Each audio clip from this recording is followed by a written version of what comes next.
আসসালামু আলাইকুম। সাথে আছি আমি সাদ্দাম হোসাইন। ভিডিওটিতে আলোচনা করব জ্বর নিয়ে যত ভুল ধারণা। অর্থাৎ আমাদের জ্বর আসলে আমরা সাধারণত যে কিছু ভুল ধারণা আমাদের মধ্যে রয়েছে বা যে ভুলগুলো আমরা করি, সেই ভুলগুলা কি রয়েছে সেই ভুলগুলো নিয়ে বিস্তারিত ভিডিওতে আলোচনা করব। মৌসুম পাল্টাচ্ছে বা প্রতিনিয়ত আমাদের দেশে মৌসুম পাল্টায়। বর্তমানে যে রয়েছে এই গরম আবার হঠাৎ দেখা যাচ্ছে যে বৃষ্টিও চলে আসছে। এ সময় অনেকেরই আক্রান্ত হচ্ছেন জ্বরে। কিন্তু জ্বর নিয়ে আমাদের কিছু ভ্রান্ত ধারণা বা ভুল রয়েছে। যেমন ১ম যে ভ্রান্ত ধারণা ভুল যেটা রয়েছে গা গরম মানেই জ্বর। অর্থাৎ আমাদের শরীরটা গরম হয়েছে তার মানে জ্বর। এটা আমরা আসলে অনেকেরই ধারণা রয়েছে। অনেকেরই গা গরম লাগা বা শরীরে একটি মেজমেজ ভাব বা মেজমেজ করাটাকে আমরা সাধারণত জ্বর বলে থাকি। অনেকে বলেন যে আমরা তো শরীরে সবসময় জ্বর থাকে বা আমাদের সবসময় শরীরে জ্বরই থাকে। আবার অনেকে বলেন যে আমার জ্বর থাকে কিন্তু থার্মোমিটারে জ্বরটা সাধারণত ধরা পড়ে না। আসলে গা গরম বোধ হওয়া মানেই যে জ্বর বিষয়টা কিন্তু এরকম নয়। শরীরের স্বাভাবিক যে তাপমাত্রা রয়েছে সেটা ৯৮.৪ ডিগ্রি ফারেনহাইট। যেমন সাধারণত আমরা ১০০ ডিগ্রির উপরে বা ১০১ ডিগ্রি ফারেনহাইটের উপরে না গেলে এটাকে সাধারণত জ্বর বলা কিন্তু ঠিক নয়।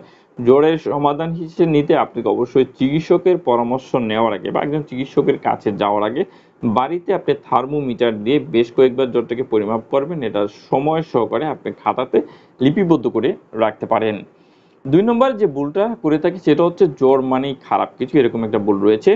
যেকোনো জীবাণু বা খারাপ কিছু শরীরের বিরুদ্ধে ১ম যে প্রতিরোধ, অর্থাৎ আপনার শরীরে একটি জীবাণু প্রবেশ করেছে এবং সেই জীবাণুর বিরুদ্ধে যে শরীর লড়াই করে তার ১ম প্রতিরোধটাই কিন্তু জ্বর হিসেবে আমাদের শরীরে দেখা দেয়। তাই জ্বরটা সাধারণত খারাপ কিছু নয়।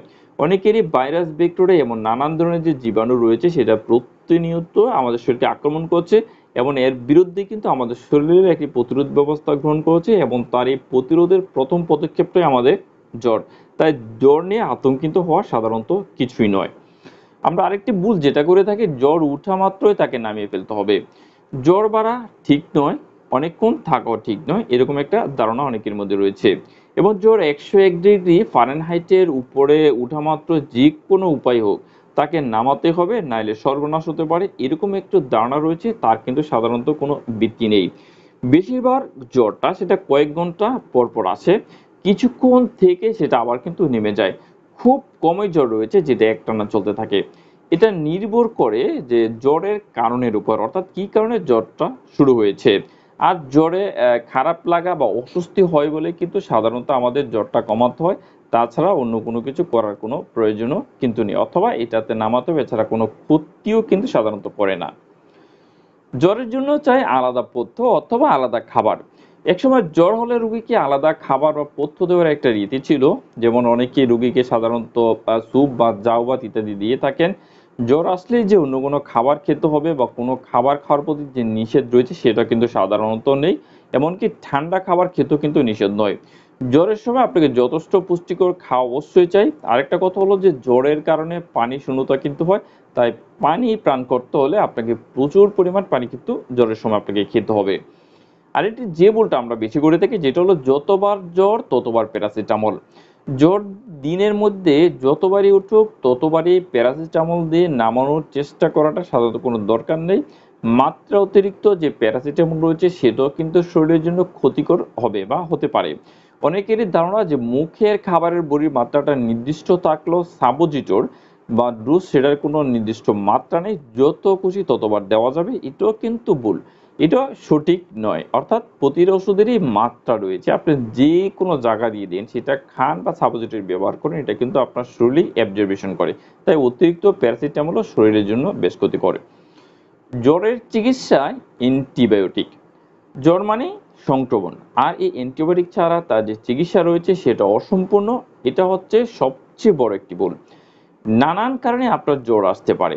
এর মধ্যে অনেকগুলো অ্যান্টিবায়োটিকের কোনো ভূমিকা নেই। যেমন আপনার ভাইরাসজনিত জ্বর, ফ্লু, অ্যালার্জিজনিত জ্বর এবং ফুড পয়জনিং এর কারণে যে জ্বর আছে সেটাতে অ্যান্টিবায়োটিক কোনো দরকার নেই। জ্বর হলে ১ম এ তার কারণটাকে খুঁজে বের করতে হবে এবং সেই কারণ অনুযায়ী কিন্তু আপনাকে যে চিকিৎসা রয়েছে সেটা নিতে হবে। তাহলে ছিল যে জ্বর হলে আমরা যে ভুলগুলা করি বা আমাদের যে ভুল ধারণাগুলো রয়েছে সেই ভুল ধারণাগুলো নিয়ে বিস্তারিত আলোচনা, এবং আমরা সাধারণত চেষ্টা করব জ্বর হলে এই যে ভুল ধারণাগুলো রয়েছে সেটাকে এড়িয়ে চলার জন্য, সঠিক পদক্ষেপ নেওয়ার জন্য। তাহলে এই ছিল জ্বর নিয়ে ভুল ধারণাটা বিস্তারিত আলোচনা। যদি ভিডিওটি আপনার ভালো লাগে তাহলে অবশ্যই ভিডিওতে একটি লাইক করবেন, কমেন্টস করে আপনার মতামত দিতে পারেন বা প্রশ্ন করতে পারেন। আমি চেষ্টা করব আপনাদের প্রতিটি প্রশ্নের উত্তর দেওয়ার জন্য। পরবর্তী ভিডিও নিয়ে খুব শীঘ্রই ফিরে আসবো। সে পর্যন্ত ভালো থাকুন, সুস্থ থাকুন। আল্লাহ হাফেজ।